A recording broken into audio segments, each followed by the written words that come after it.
శివనామాన్ని, అదేవిధంగా 108 సార్లు రామనామాన్ని స్వహస్తములతో రాయాలి అనేటటువంటిది ఈ కార్యక్రమం యొక్క ముఖ్యమైనటువంటి ఉద్దేశ్యం.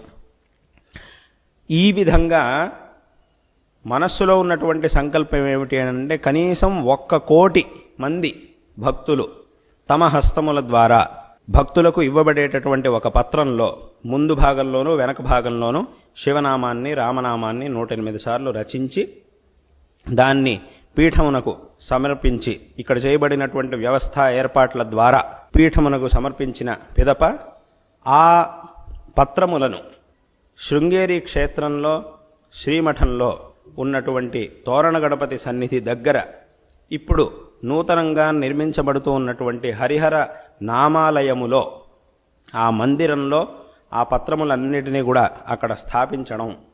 ఈ ఒక కార్యక్రమాన్ని అంటే 1,00,00,000 సంఖ్యలో భక్తుల చేత ఈ లేఖన యజ్ఞంలో ఈ భగవన్నామామృతాన్ని రచింపజేసి ఆ పత్రములన్నిటినీ కూడా వచ్చే రామనవమి సందర్భంలో అక్కడ శృంగేరిలో ప్రతిష్టాపితం చెయ్యాలి అనేటటువంటి ఒక సంకల్పంతో ఈ కార్యక్రమాన్ని మొన్న నవరాత్రి మహోత్సవముల సందర్భంలో విజయదశమి నాడు ప్రారంభించడం జరిగింది.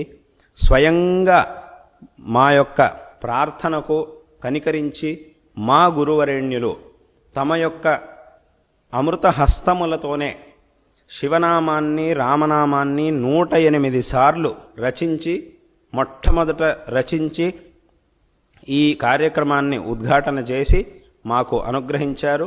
తదనంతరం అన్ని చోట్ల విస్తారముగా భక్తులందరికీ కూడా ఈ పత్రాలను ఇవ్వడం జరుగుతూ ఉన్నది. భక్తులందరూ కూడా ఇప్పటికే ఎన్నో వేల మంది, లక్షల మంది దీంట్లో పాల్గొంటూ ఉన్నారు. పాల్గొని అత్యంత భక్తితో ఈ పత్రాలని రచించి ఇస్తూ ఉన్నారు. ఈ కార్యక్రమం విశేషంగా జరుగుతూ ఉన్నది.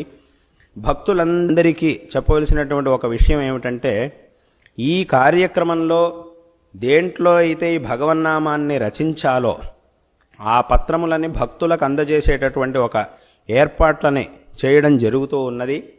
ఇందులో ఈ ఒక కార్యక్రమంలో ఎవ్వరూ కూడా ఒకే ఒక్క రూపాయిని కూడా ఖర్చు పెట్టవలసినటువంటి అవసరమే లేదు.